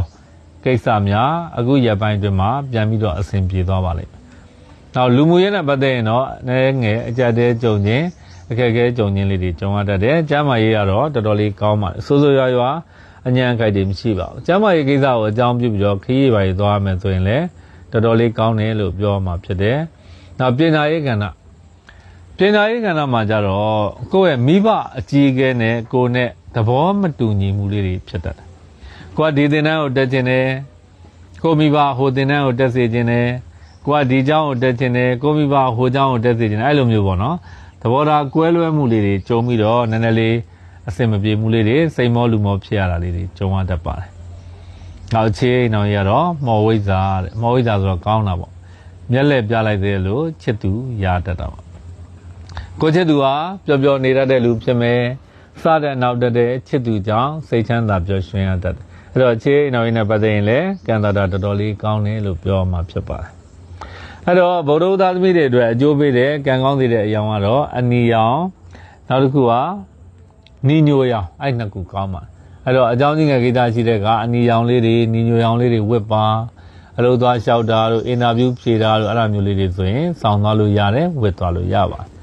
နောက်တစ်ခုကထီထိုးတာတွေပါဝါသနာပါတဲ့ဗုဒ္ဓသားသမီးတွေဆိုရင်1စာ3ဆုံးတို့3စာ1ဆုံးတို့စတဲ့နံပါတ်တွေရှာပြီးတော့ထိုးပါမြတ်စွာဘုရားရှင်ကိုရောမြတ်ကြီးကိုဩဇာသီးတို့ဩဇာညွန့်တို့ကတ်လူပူဇော်ပြီးတော့ဆူတောင်းလို့ရပါတယ်မကောင်းတဲ့ကံစားတာအញ្ញံကြိုက်တွေပြပြပြီးတော့ကောင်းကျိုးလိုရာဆန္ဒရရှိစေမှာဖြစ်ပါတယ်ကျွန်တော်ရဲ့မိတ်ဆွေဗုဒ္ဓသားသမီးအပေါင်းလည်းကိုကျမ်းမှာစိတ်ချမ်းသာပြီးတော့လိုရာဆန္ဒတစ်လုံးတစ်ဝါတည်းရရှိနိုင်ကြပါစေကျန်တဲ့အောင်ဆောင်နိုင်မြောက်ပြီးတော့ဘဝလန်းခီးလန်းကိုလည်းပဲเนาะအေးချမ်းချမ်းတတရရနဲ့ရှောက်လန်းနိုင်ပါစေလို့အယူတော်မင်္ဂလာချမ်းကနေဗုဒ္ဓသားသမီးအားလုံးကိုလှိုက်လိုက်လဲဆုတောင်းမေတ္တာပို့သလိုက်ပါတယ်သာဝတိသားသမီးများအတွက်ပထမဆုံးတဲတော့ကြလာတဲ့တဲတော်နမိတ်ကကြတော့ The Star ဆိုတဲ့တဲတော်နမိတ်ဖြစ်ပါတယ်ဒီနမိတ်ကကြတော့ကံကြမ္မာကောင်းတာပေါ့ကောင်းရုံမြမကကံကြမ္မာပွင့်လန်းခြင်းတွေပါရောနေတဲ့ကံကြမ္မာနမိတ်ဖြစ်ပါတယ်အဲ့တော့ကောင်းလဲကောင်းတယ်ပွင့်လဲပွင့်တယ်ပေါ့နော်ဘလို့ကောင်းပြီးတော့ဘလို့ပွင့်ပါလဲတဲ့ဇာတာပရိသသမီးတွေဟာမိမိတို့ရဲ့စီးပွားရေးတွေမိမိတို့ရဲ့အလုပ်ကိုင်းတွေမိမိတို့ရဲ့အကြံစီတွေစိတ်ကူးတွေအောင်မြင်မဲ့ကံစားတာမျိုးရှိပါတယ်အောင်မြင်ခြင်းရောက်နေတဲ့ကံစားတာမျိုးရှိပါတယ်ကျွန်တော်အလုပ်ကိုင်းတွေဒီနဲ့ပတ်သက်ပြီးတော့ကျွန်တော်တို့ဗာမင်းသိင်္ဂါကဒီ Delta ဆိုတဲ့ Terror Namic ကိုဒူဝင်ကျဲဆိုပြီးတော့နာမည်ပေးခဲ့တာပေါ့နော်ဒူဝင်ကျဲဆိုတာလမ်းပြကျဲကိုညွှန်ပြတာပေါ့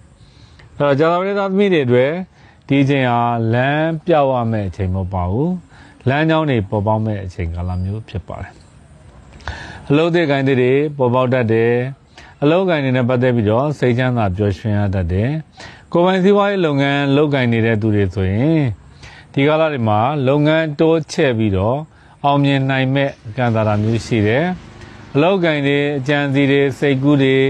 ရည်ရွယ်ချက်တွေဟာတဲ့အဖက်ဖက်ကနေအစဉ်ပြေမဲ့ကံစားတာမျိုးရှိတယ်နောက်ရဝေးဟာသတင်းကောင်းကြားမဲ့အချိန်ဖြစ်ပါတယ်ကုမ္ပဏီဝန်ထမ်းတို့အစိုးရဝန်ထမ်းအလုပ်တွေလုပ်ကိုင်နေတဲ့ဇာတာပရိသသမီးတွေဆိုရင်အလုပ်မှာယာတုတိုးခြင်းတွေလာသာတိုးခြင်းတွေနေရာကောင်းရခြင်းတွေကြုံရတတ်တဲ့အချိန်ကာလမျိုးဖြစ်ပါတယ်ဒါကတော့ကံကြမ္မာကောင်းတာပေါ့နော်အဲ့ဒီကောင်းတာကိုပတ်ဝန်းကျင်ဟာအထင်ကြီးခြင်းတွေလေးစားခြင်းတွေအောင်မြင်ခြင်းတွေပါရောတာပေါ့တော့ကိုလည်းအဆင်ပြေတယ်ကိုအဆင်ပြေမဲ့သတင်းစကားတွေလည်းပဲကိုယ့်ရဲ့လုပ်ငန်းနယ်ပယ်တီးတီးမှာပြန်ပွားတတ်တယ်ကိုယ့်ရဲ့အဓိကတော့ဒီဒူဝင်ကျဲဆိုတဲ့ကတ်ကအနုပညာနဲ့ပတ်သက်တဲ့လုပ်ငန်းတွေမှာထူးထူးခြားခြားပို့ပြီးတော့ထွန်းပေါက်အောင်မြင်မှုရတတ်တဲ့အချိန်ကာလမျိုးဖြစ်ပါတယ်အနုပညာလုပ်ငန်းတွေအဆင်ပြေတတ်တယ်အနုပညာစာပေဂီတဖန်တီးခြင်းနော်အဲ့လိုမျိုးရိုက်ကူးရေးနဲ့ပတ်သက်တဲ့လုပ်ငန်းတွေပို့ပြီးတော့အဆင်ပြေတတ်တာပေါ့နော်နံပါတ်2ချက်ကငွေကြေးနဲ့ပတ်သက်တဲ့ကံတာပါနော်ငွေကြေးနဲ့ပတ်သက်တဲ့ကံတာမှာကျတော့ခွက်ပလား3လုံးကိုကိုင်းမြောက်ပြီးတော့အောင်ပွဲခံနေတဲ့ကံကြမ္မာနမိတ်ကြ ငွေကြေးကံတာတာလည်းပဲကြာသာပရိသသမီးတွေအတွက်အထူးကောင်းတယ်လို့ပြောမှာဖြစ်ပါတယ်ငွေကြေးကိုအကြောင်းပြုပြီးတော့စိတ်ချမ်းသာပျော်ရွှင်ရတတ်တယ်ငွေကြေးပေါ်ကျွယ်ဝမယ်အချိန်ကာလဖြစ်ပါတယ်ထီပေါတဲ့ကဲ့သို့ငွေတွေစုလိုက်ပြန်လိုက်ဝင်တတ်တယ်ရစရာကြီးတဲ့ငွေတွေချောချောမောမောရတတ်တယ်ပေးစရာကြီးတဲ့ငွေတွေရှိရင်လည်းချောချောမောမောပေးဆက်နိုင်မဲ့ကံတာတာမျိုးရှိနောက်ကျမ်းမာရေးနဲ့ပတ်သက်တဲ့ကံတာတာကတော့မမျှော်လင့်မဲ့နဲ့ရုပ်တရက်စေုံစေကန်းတွေပါတယ်ရောက်ရတတ်တယ်မမျှော်လင့်မဲ့နဲ့ခွဲစိတ်ကုသခံရတာမျိုးလေးတွေကြုံရတတ်တယ်နောက်လူမှုရေးအတိုက်ခံလေးတွေများတတ်တယ်မမျှော်လင့်မဲ့နဲ့အတိုက်ခံကြုံတတ်တာပေါ့နော်လူမှုရေးလေးတွေတော့နည်းနည်းသတိထားမဲ့အချိန်ကာလလို့ပြောမှာပေါ့ပေါင်းစည်းသက်သက်တွေအစင်မပြေဖြစ်တတ်တယ်လူမှုရေးအတိုက်ခိုက်က2မျိုးပေါ့တစ်မျိုးကမိတ်ဆွေပေါင်းစည်းငွေချင်းတွေနဲ့လည်းအတိုက်ခံပေါ်တတ်တယ်နောက်ဆွေမျိုးသားချင်းတွေနဲ့လည်းပဲမမျှော်လင့်မဲ့နဲ့အတိုက်ခံပေါ်တတ်တယ်အဲ့ဒီအတိုက်ခံ2ခုကြုံတတ်တဲ့အချိန်ကာလမျိုးဖြစ်ပါတယ်နောက်ပညာရေးနဲ့ပတ်သက်တဲ့ကံစားတာတွေမှကြတော့တော်တော်လေးကောင်းပါတယ်သာဝတိသားသမီးတွေပညာရေးကံစားတာကောင်းတယ်ကျေစုံမဲ့ဆောင်မွေကိစ္စတွေအောင်မြင်မဲ့ကံစားတာမျိုးရှိတယ်သင်တန်းတက်မလို့ရည်ရွယ်ထားတဲ့ကိစ္စတွေထွန်းတောင်းဖြစ်ထွန်းတတ်တယ်အဲ့ဒါကိုတဲ့ဒီမှာကနည်းနည်းလေးစိုးရိမ်တော့ကတွေများတာပေါ့နော်ဖြစ်ပါမလားရပါမလားအောင်မြင်မလားအဲ့လိုမျိုးဖြစ်နေတတ်တော့အဲ့တော့ပညာရေးကဏ္ဍစာမွေးဖြစ်ဆိုခြင်းနဲ့ပတ်သက်တဲ့ကိစ္စတွေမှာဆိုရင်လုံးဝစိတ်မပူသင့်ဘူးလို့ပြောမှာဖြစ်ပါတယ်နောက်ချင်းနဲ့ပတ်သက်ရင်တော့ခွက်ပလား6လုံးဆိုတဲ့နမိတ်ပေါ့နော်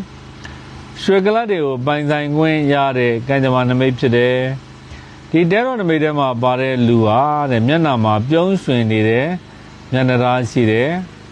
အင်မတန်မှကောင်းတာပေါ့ဒါမှမဟုတ်ကျွန်တော်တို့ကြာသာပရိသသမီးတွေအခြေအနေနဲ့ပတ်သက်ရင်စိတ်တိုင်းကြကောင်းမဲ့အချိန်ကာလမျိုးဖြစ်ပါတယ်အခြေအနေတော်ရအောင်မကောက်ဘူးပေါ့နော်စီးပွားရေးတွေပါတွဲဖက်ပြီးတော့ကောင်းနိုင်တာပေါ့အဲ့တော့ကိုချစ်သူလုပ်ကိုင်နေတဲ့စီးပွားရေးလုပ်ငန်းတွေမှာတိတိကျကျအောင်မြင်တဲ့သတင်းစကားတွေကြားမယ်ကိုမျိုးသားတို့ကိုဇနီးမယားတွေရဲ့လုပ်ငန်းခွင်တွေမှာအောင်မြင်တဲ့သတင်းစကားတွေကြားမယ်အဖက်ဖက်ကနေအဆင်ပြေတတ်တယ်ဒီချိန်မှာကြာသာပရိသသမီးတွေရဲ့ကံတရားအရာလုပ်ရင်ကောင်းမလားမကောင်းလားလုပ်တင်လားမလုပ်တင်ဘူးလားအဲ့လိုမျိုးပေါ့နော်တွေးရဖြစ်နေတဲ့ကိစ္စတွေဆိုရင်လုပ်ကိုလုပ်တင်ပါလုပ်တဲ့အတွက်လည်းအောင်မြင်မဲ့ကံတာတာမျိုးတွေရှိပါတယ်အဲကြာသာပရိသသမီးတွေအတွက်အကျိုးပေးတဲ့ကံကောင်းတဲ့အယောင်လေးတွေရှိပါတယ်အဖြူရောင်ရဲ့နောက်တစ်ခုကအနီရောင်ရဲ့ကောင်းပါတယ်နှေစာတေဆုံးတို့တေစာနှေဆုံးစတဲ့နံပါတ်တွေရှာပြီးတော့ထီကံစမ်းသင့်ပါတယ်နောက်မြတ်စွာဘုရားရှင်ကိုရောမြတ်ကြီးကိုကော်ဖီနဲ့အုံးရည်တစ်ခွက်နဲ့ကတ်လူပူတော်ပြီးတော့ဆူတောင်းပါနော်ကော်ဖီကတစ်ခွက်အုံးရည်ကတစ်ခွက်အဲ့ဒါကတ်လူပူတော်ပြီးဆူတောင်းပါမကောင်းတဲ့ကံတာအညံ့ကိုက်တွေပြပြောက်ပြီးတော့ကောင်းကျိုးလိုရာဆန္ဒရရှိစေမှာဖြစ်ပါတယ်နော်ဒါကြာသာပရိသသမီးတွေတပတ်တာကာလမှာတွေ့ကြပါမယ်ကံကြမ္မာဆိုးကောင်းများအတွက်ဒုက္ခကျေပွင့်တဲတော်နမိတ်ဖတ်ကြားပေးခဲ့တာဖြစ်ပါတယ်ကြာသာပရိသသမီးကျွန်တော်ရဲ့မိတ်ဆွေပေါင်းလည်းကိုယ်ကြီးကျမ်းမာခြင်းစိတ်ချမ်းသာခြင်းနဲ့ပြည့်စုံပြီးတော့လိုရာဆန္ဒတစ်လုံးတစ်ဝါတည်းရရှိနိုင်ပါစေကျမ်းနဲ့အောင်လို့ဆောင်နေမြောက်ကြပါစေလို့ယူတော်မင်္ဂလာချမ်းနဲ့လှိုက်လဲဆုတောင်းမေတ္တာပို့သပေးလိုက်ရပါတယ်သမီးတွေအတွက်ပထမဆုံးကြာလာတဲ့တေရောနမိတ်ကကြတော့ကင်းဆိုတာဒုတ်ပရင်ဆိုတဲ့နမိတ်ဖြစ်ပါတယ်တဲတော့မှာဒုတ်ကဲခွက်ကဲဓားရဲ့ကျဲရဲ့ဆိုပြီးတော့၄မျိုးရှိတာပေါ့နော်ဒုတ်ခွက်ဓားကျဲဒီမှာတော့ဒုတ်ပေါ့အဲဒုတ်အုပ်စုထဲမှာမှဒီကကြတော့ဘယင်ဆိုတဲ့ကတ်ကြတော့အဲ့တော့တဲတော့ကတွေမှာကြတော့ဒုတ်ချောင်းနမိတ်တွေကဘာကိုညွှန်ပြတာလဲဆိုတော့အသေးစတင်ခြင်းအသေးပေါ်ပေါက်ခြင်းအသေးဖန်တီးနိုင်တာပေါ့နော်စိတ်ကူးအသေးရည်ရွယ်ချက်အသေးအလုပ်သေးနေရာသေးနိုင်ငံသေးအဲ့ဒါတွေကိုညွှန်ပြတဲ့တဲရနမိတ်ဖြစ်ပါတယ်ဒါကြောင့်တောက်ကြသားသမီးတွေအတွက်အသေးပေါ်မယ်ပေါ့နော်ဘာအသေးတွေပေါ်မှာလဲဆိုတော့အလုပ်သေးတွေပေါ်မယ်နေရာအသေးကိုတွားရောက်ပြီးတော့စီးပွားရှာဖွေလုပ်ကိုင်ရတတ်တယ်နောက်တစ်ခုကပတ်ဝန်းကျင်အသေးတွေနဲ့ကြုံဆုံရတတ်တယ်မိတ်တဲ့ဆွေတဲ့တွေနဲ့စုံတွေ့ရတတ်တယ်အကြံစီတဲ့တွေနဲ့စတင်ရတတ်တယ်အဲ့တော့ဒီချိန်မှာကိုယ့်ဘဝအတွက်အလုပ်တဲ့နေရာတဲ့နိုင်ငံတဲ့အသေးတွေအကံကြမ္မာ အခွင့်အရေးခွင့်လန်းအသစ်တွေလည်းပေါ်ပေါက်တတ်ပါတယ်အဲ့တော့အဲ့ဒီနမိတ်တွေအလုံးဟာကောင်းသောနမိတ်တွေဖြစ်ပါတယ်အလုပ်တွေပြောင်းဖို့အတွက်စိတ်ကူးရှိတဲ့တောက်ကြသားသမီးတွေအတွက်ဆိုရင်ပြောင်းသင့်တယ်အလုပ်တွေရှာဖို့ကြည်ရွယ်ထားတဲ့သူတွေလွယ်လွယ်ကူကူရနိုင်တဲ့ကံတာတာမျိုးရှိလက်ရှိအလုပ်ကနေထွက်မယ်တခြားအလုပ်ကိုပြောင်းမယ်လက်ရှိနိုင်ငံနေပြီးတော့တခြားနိုင်ငံကိုပြောင်းအဟောင်းသောအခြေအနေတွေကနေပြီးတော့အသစ်သောအခြေအနေတွေကိုအပြောင်းလဲလုပ်ဖို့အတွက်စ조사အားထုတ်နေတဲ့တောက်ကြသားသမီးတွေအတွက်ဆိုရင်အင်ပဒမာကောင်းသောနမိတ်ဖြစ်ပါတယ်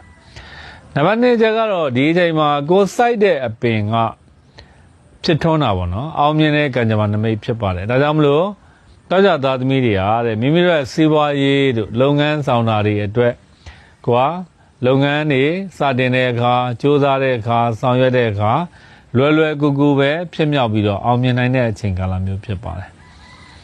်အဲ့တော့လုပ်ရင်ကောင်းမလားမကောင်းဘူးလားလုပ်တင်လားမလုပ်တင်ဘူးလားစိတ်ထဲမှာဆုံးဖြတ်ချက်ချဖို့ခဲရင်နေတဲ့အကြောင်းကိစ္စတွေရှိရင်ရဲသာဆုံးဖြတ်ပြီးတော့လုပ်ကင်ဆောင်ရွက်တင်ပါနံပါတ်2ကကြတော့ငွေကြေးနဲ့ပတ်သက်တဲ့ကံကြမ္မာနမိတ်မှာကြတော့ဒုရှစ်ချောင်းနမိတ်အဲ့ဒုချောင်းရှစ်ချောင်းဟာကောင်းကင်ကနေပြီးတော့ပြန်တန်းလာတဲ့ကံကြမ္မာနမိတ်ကြပြန်ပြီးတော့စိုက်ရောက်လာတာပေါ့နော်သူ့ရဲ့နမိတ်ကအဲ့တော့ငွေကြေးတွေထွက်နေတဲ့ငွေတွေကိုယ့်စီကိုပြန်လဲပြီးတော့ဝင်ရောက်လာတတ်တယ်ငွေကြေးကိုအကြောင်းပြုပြီးတော့လည်းသတင်းကောင်းတွေကြားတတ်တယ်ရစရာရှိတဲ့ငွေတွေချောချောမောမောရတတ်ပြီးတော့ကိုယ်ကပေးစရာရှိတဲ့ငွေတွေရှိရင်လည်းပဲတောက်ကြသားသမီးတွေအတွက်အစင်ပြေပြေနဲ့ချောချောမောမောပြန်လဲပြီးတော့ပေးဆက်နိုင်မဲ့ကံသာတာမျိုးတွေရှိပါတယ်ငွေကြေးနဲ့ပတ်သက်ပြီးတော့ပူပန်သောကရောက်နေတဲ့သူတွေရှိရင်လည်းပြေလည်သွားဖို့ရှိတယ်ထီပေါက်တဲ့ကဲ့သို့ငွေတွေဝင်လာတတ်ပါတယ်အမွေရတဲ့ကဲ့သို့ငွေတွေဝင်လာတတ်ဖို့ရှိပါတယ်ငွေကြေးနဲ့ပတ်သက်ပြီးတော့အစင်မပြေဖြစ်နေတဲ့လူတွေရှိရင်တော့စိတ်မပူနဲ့လို့ပဲပြောချင်ပါတယ်နော်နောက်ကျမ်းမာရေးမှာကြတော့ကဲရောနမိတ်ထဲမှာရှင်ပြန်ထမြောက်ဆိုတဲ့ကံကြမ္မာနမိတ်ကြတာပေါ့နော်ရှင်ပြန်ထမြောက်ဆိုတဲ့ကံကြမ္မာနမိတ်ကဘာကိုညွှန်ပြတာဆိုတော့တေးအားနေပြန်ရှင်တဲ့မကောင်းရာနေပြန်ကောင်းတယ်တဲ့ကျမ်းမာရေးညံ့နေရာနေကျမ်းမာရေးပြန်ကောင်းတယ်တေလူမျိုးပါယောဂဝေဒနာနှိမ့်ဆက်ဖီစီခံစားနေရာကနေပြီးတော့လွတ်မြောက်သွားမယ်ကံတာတာမျိုးရှိပါတယ်အဲ့တော့ဘက်ဘက်ကနေအစဉ်ပြေခြင်းတွေကံကောင်းခြင်းတွေစိတ်ချမ်းသာအောင်မြင်ခြင်းတွေကြုံရတတ်တဲ့ကံကြမ္မာနမိတ်ပါနည်းနည်းကောင်းတာမဟုတ်ပါဘူးအများကြီးကောင်းပါတယ်ဒါကြောင့်တောက်ကြသားသမီးကျွန်တော်ရဲ့မိတ်ဆွေတွေမှာကျမ်းမာရေးညံ့နေတဲ့သူတွေရှိရင်စိတ်မပူနဲ့လို့ပဲပြောချင်တာပေါ့နော်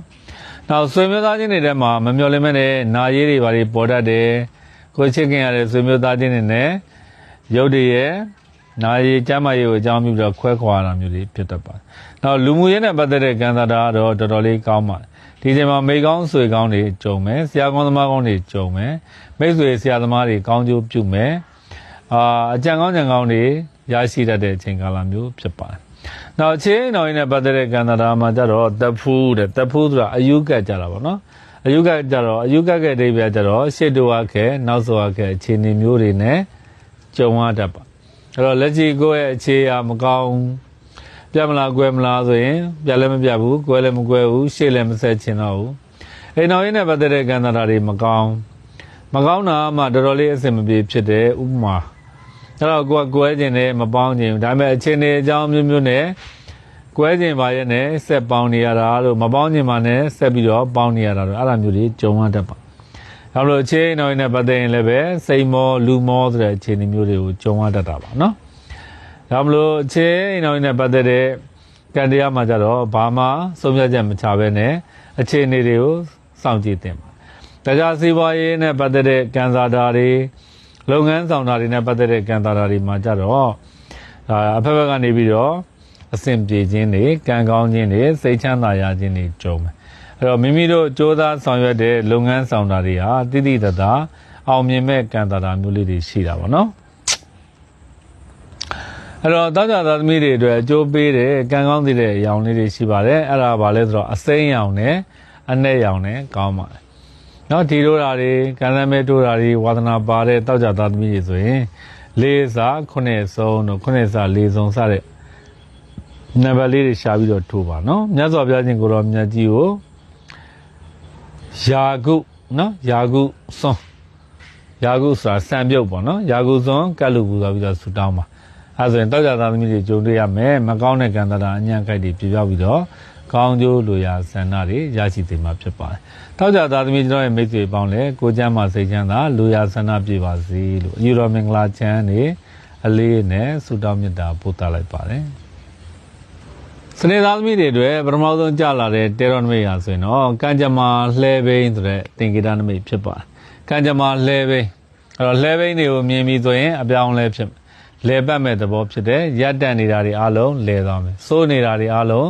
းကောင်းသွားမယ်အဖက်ဖက်ကနေပြီးတော့အစဉ်ပြေခြင်းတွေကံကောင်းခြင်းတွေစိတ်ချမ်းသာအောင်မြင်ရခြင်းတွေကြုံရတတ်တဲ့ကံကြမ္မာမျိုးရှိပါတယ်အဲ့တော့ကောင်းသောအပြောင်းလဲတွေဖြစ်မယ်တဲ့အဲ့တော့ဘာတွေအပြောင်းလဲတွေဖြစ်နိုင်လဲဆိုတော့စနေသားသမီးတွေဟာအလုပ်ပြောင်းနေရာပြောင်းနိုင်ငံပြောင်း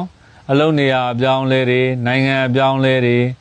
ဌာနပြောင်းလဲတွေလုပ်ငန်းပြောင်းလဲတွေအတွက်စ조사နေတဲ့မျောလင့်နေတဲ့စနေသားသမီးတွေဆိုရင်အင်မတန်မှကောင်းသောနမိတ်ဖြစ်ပါတယ်ဒီကာလမှာအပြောင်းလဲတွေအတွက်အပြောင်းရွှေ့ကိစ္စတွေဆိုရင်ထူးထူးခြားခြားအောင်မြင်မှုရတတ်တဲ့အချိန်ကာလမျိုးဖြစ်တယ်နံပါတ်1ကတော့ကာလကြာကြီးထင်ငေါ့နေတဲ့ကြံ့ကြာနေတဲ့ရက်တက်နေတဲ့စီးပွားရေးလုပ်ငန်းဆောင်တာနဲ့ပတ်သက်တဲ့ကိစ္စတွေဟာတိတိတသာတိုးတက်ပြီးတော့အောင်မြင်သွားနိုင်တဲ့ကံတော်မျိုးရှိပါတယ်။ကျော်စရေသားသမီးတွေရဲ့ကံတရားမှာစီးပွားရေးတွေရပ်နေသလားလုပ်ငန်းတွေရပ်နေသလားအကြံအစီတွေရပ်နေသလားမတိုးတက်ဘူးလားအဲ့ဒီရပ်တန့်နေတဲ့စီးပွားရေးလုပ်ငန်းဆောင်တာတွေဟာတိတိတသာတိုးတက်ပြီးတော့ကံကောင်းပြီးတော့အောင်မြင်သွားမဲ့ကံတော်မျိုးရှိပါတယ်။နောက်တစ်ခုကဒီကာလတွေမှာအပြောင်းလဲတွေကြုံတတ်တယ်အဲ့ဒီအပြောင်းလဲတိုင်းဟာလည်း Queen of Fortune ဆိုတာကံကြမ္မာရဲ့ကောင်းသောအပြောင်းလဲကိုညွှန်ပြတာပေါ့နော်ဒါကြောင့်ကောင်းတဲ့အပြောင်းလဲဖြစ်ပါတယ်ဒီကာလမှာအပြောင်းလဲတွေကိုမကြောက်ပါနဲ့ဘဝမှာမြည်သည့်အကြောင်းအရာမြည်သည့်အပြောင်းလဲတွေပဲလာအဲ့ဒီအပြောင်းလဲတိုင်းဟာကိုယ့်ရဲ့ကံတရားအတွက်ပုံမပြီးတော့လင်းလက်ဖို့ပုံမပြီးတော့တောက်ပဖို့ပုံမပြီးတော့ကောင်းမွန်ဖို့အတွက်ပြောင်းလဲတဲ့အပြောင်းလဲတွေဖြစ်ပါတယ်နော်နောက်တစ်ခုကကာလကြာကြီးထင်းငေါနေတဲ့ကြံ့ကြာနေတဲ့ရောင်းရည်ဝယ်တာကိစ္စတွေဆိုရင်အိမ်ရောင်းတာတွေခြံရောင်းတာတွေကားရောင်းတာတွေပစ္စည်းရောင်းတာတွေအဲ့လိုရောင်းမထွက်တဲ့ကိစ္စတွေလွယ်ကူကူနဲ့ရောင်းထွက်သွားနိုင်တဲ့ကံတာတာမျိုးတွေမှာရှိပါတယ်ဒါကြောင့်တော်တော်လေးကောင်းတယ်လို့အကြံဉာဏ်ပေးခြင်းပါတယ်ရှေ့ဆက်စီးပွားရေးကံတာတာတွေကောင်းမယ်အလုပ်ကိုင်းတွေအကြံစီတွေစိတ်ကူးတွေရွေချက်တွေကောင်းပါလိမ့်နံပါတ်2ချက်ကတော့ဆွေမျိုးသားချင်းနဲ့ပတ်သက်တဲ့ကိစ္စတွေပေါ့နော်အဲ့ဒါထူးထူးခြားခြားပို့ပြီးတော့ကောင်းနိုင်တဲ့ကံကြမ္မာမျိုးရှိဆွေမျိုးသားချင်းတွေကိုအကြောင်းပြုပြီးတော့စိတ်ချမ်းသာမယ်ဆွေမျိုးသားချင်းနဲ့ပတ်သက်ပြီးတော့ပူပန်တော့ကကင်းမယ်ကိုယ်အနေနဲ့ဆွေမျိုးသားချင်းတွေနဲ့ပတ်သက်ပြီးတော့လုံမယ်လို့စိတ်ကူးထားတဲ့ကိစ္စတွေဆိုရင်တိတိတသာလောက်ကင်ပြီးတော့အောင်မြင်နိုင်တဲ့အနေအထားမျိုးရှိတယ်နောက်လူမှုရေးမှာဆိုရင်ကျယ်ပွင့်ကိုးပွင့်ဆိုတဲ့နမိတ်ပေါ့နော်ကျယ်ပွင့်ကိုးပွင့်ကကြတော့လူမှုရေးကံစားတာအထူးကောင်းတာပေါ့လူချစ်လူခင်များမယ်ပေါင်းသင်းဆက်ဆံရေးတွေအဆင်ပြေမယ်လူအများကြီးချစ်ခင်မှုလေးစားမှုတန်ဖိုးထားမှုကိုလွယ်ကူကူနဲ့ရနိုင်တဲ့ကံစားတာမျိုးရှိတယ်အဲ့တော့လူမှုရေးကဏ္ဍတွေမှာနာမည်ကုန်သတင်းတွေကြော်ကြားမယ်အကျိုးပေးခြင်းတွေရှိတယ်ပေါ့နော်နောက်တစ်ခုကကျွန်တော်တို့ငွေကြေးနဲ့ပတ်သက်တဲ့ကံစားတာဆိုရင်ခွက်ပလား၃လုံးဆိုတဲ့နမိတ်ကြတာပေါ့အဲ့တော့ငွေကြေးကဏ္ဍတွေမှာထူးထူးခြားခြားကံကြမ္မာကောင်းတယ်ရစရာကြီးတဲ့ငွေတွေချောတော်မောရမယ်ပေးစရာကြီးတဲ့ငွေတွေချောတော်မောပေးစမ်းတယ်ငွေကြေးနဲ့ပတ်သက်ပြီးတော့တဦးကောင်းတယောက်ကောင်းလှုပ်ထားတဲ့အများစုပေါင်းပြီးတော့လောက်ကင်ဆောင်ရွက်ပြီးတော့အောင်မြင်မဲ့ကံတာမျိုးတွေရှိပါတယ်နောက်တစ်ခုကကျွန်တော်တို့ဒီမှာဆိုရင်ကျမ်းမာရေးပေါ့ကျမ်းမာရေးနဲ့ပတ်သက်ရင်ကိုယ်ကိုယ်တိုင်ကတော့ကျမ်းမာရေးအညံ့ခိုက်တွေမရှိပါဘူးကျမ်းမာရေးကံတာတွေကောင်းတယ်ဒါပေမဲ့အဲ့လိုပဲကျမ်းမာရေးကိုအကြောင်းပြုပြီးတော့ကိုယ့်ရဲ့လက်အောက်ငယ်သားတွေကျမ်းမာရေးညံ့လို့လက်အောက်ငယ်သားတွေနေထိုင်မကောင်းလို့လက်အောက်ငယ်သားရဲ့ကျမ်းမာရေးတွေပူပန်ရတာလို့အဲ့လိုမျိုးတွေဖြစ်တတ်ပါတယ်နောက်ပညာရေးနဲ့ပတ်သက်တဲ့ကံတာတွေမှာဆိုရင်ကျယ်ပွင့်သုံးပွင့်ဆိုတဲ့နမိတ်ကြတာပေါ့နော်ကျယ်ပွင့်သုံးပွင့်ဆိုတာအင်မတန်မှကောင်းသောနမိတ်ဖြစ်တယ်နောက်တစ်ခုကသူကနိုင်ရမှာကပီးထိုးတဲ့နမိတ်ဖြစ်တယ်မှတ်ကြောက်တင်တဲ့နမိတ်ဖြစ်တယ်အဲ့တော့စနေသားသမီးတွေအတွက်ပညာရေးနဲ့ပတ်သက်တဲ့ကံတာကတော့တော်တော်လေးကောင်းတယ်လို့ပြောမယ်ဆိုရင်ပြောရပါတယ်အထူးကောင်းတာပေါ့နော်အဲ့တော့သင်တန်းကိစ္စတွေအောင်မြင်တတ်တယ်စောင်းပွဲဖြစ်သူမဲ့ကိစ္စတွေထူးထူးခြားခြားအကျိုးပေးပြီးတော့ကံကောင်းပြီးတော့ဖြစ်ထွန်းအောင်မြင်တတ်တဲ့အချိန်ကာလမျိုးဖြစ်ပါတယ်နောက်ခြေတော်နဲ့ပတ်သက်ရင်တော့သူကကျယ်ပွင့်နမိတ်ပေါ့နော်ကျယ်ပွင့်လူလင်ဆိုတဲ့နမိတ်ကြတယ်ခြေအတွက်စိတ်ချမ်းသာရခြင်းအိမ်တော်ရေးနဲ့ပတ်သက်ပြီးတော့စိတ်ချမ်းသာရခြင်းခြေအိမ်တော်ရေးနဲ့ပတ်သက်တဲ့ကိစ္စတွေမှာပူပန်တော့ကကင်းခြင်းစိတ်ချမ်းသာရခြင်းတွေကြုံမယ်အကျိုးပြုခြင်းတွေခံတတ်တာပေါ့နော်တော်တော်လေးကောင်းမှနည်းနည်းမဟုတ်ပါအများကြီးကောင်းမှနောက်စနေသားသမီးတွေရဲ့တပတ်တာကာလကံကြမ္မာအစိုးကောင်းနေမှာဆိုရင်တော့အကောင်းနမိတ်တွေများတယ်လို့ပြောရမှာဖြစ်ပါတယ်အဓိကတော့အပြောင်းလဲတွေဖြစ်တတ်တာပေါ့နော်အဲ့ဒီအပြောင်းလဲတိုင်းဟာကောင်းသောအပြောင်းလဲတွေဖြစ်မယ်ဒါ ဒါကြောင့်အပြောင်းလဲတိုင်းကိုဝယ်ကန်းလုပ်ပါအပြောင်းလဲတိုင်းကိုလိုက်လျောညီညွတ်အောင်စူးစမ်းအထောက်တင်တယ်ဒီကနောက်တစ်ခုကခက်ခဲနေတဲ့ကိစ္စတွေရပ်တန့်နေတဲ့ကိစ္စတွေအားလုံးပြည်ပြည်သားကံကြမ္မာပွင့်လန်းပြီးတော့စတင်လက်ပတ်တက်ရမယ့်အချိန်ကာလမျိုးဖြစ်ပါတယ်။နောက်ငွေချင်းနဲ့ပတ်သက်တဲ့ကံသားတွေမှာလည်းတော်တော်ကြာကြာအကျိုးပေးပြီးတော့ကံကောင်းပြီးတော့အောင်မြင်မှုတွေရတတ်တဲ့အချိန်ကာလမျိုးဖြစ်ပါတယ်နော်။ငွေကံကြေးကံတွေကောင်းတယ်လူမှုရေးတွေဆွေမျိုးသားချင်းကဏ္ဍတွေနော်ပညာရေးကဏ္ဍဘာသာရေးနဲ့ပတ်သက်တာတွေအဋ္ဌံတွေအလူအတန်းတွေတေချာပေါက်လုပ်ဖြစ်မယ်တဲ့နော်တော်တော်လေးကောင်းပါလားအဲ့တော့ကျွန်တော်စနေသားသမီးတွေအတွက်အကျိုးပေးတဲ့ကံကောင်းတဲ့အယောင်လေးတွေကတော့အနဲ့ရောင်နဲ့အပြာရောင်နဲ့ကောင်းပါတယ်အကြောင်းချင်းငယ်ကိစ္စရှိတဲ့ကအနဲ့ရောင်လေးတွေအပြာရောင်လေးတွေဝစ်ပါဆောင်းပါနောက်ထီတိုးတာတွေကံသမဲတိုးတာတွေဝါသနာပါတဲ့စနေသားသမီးတွေကကြတော့ခွန်အစ6ဆုံးတို့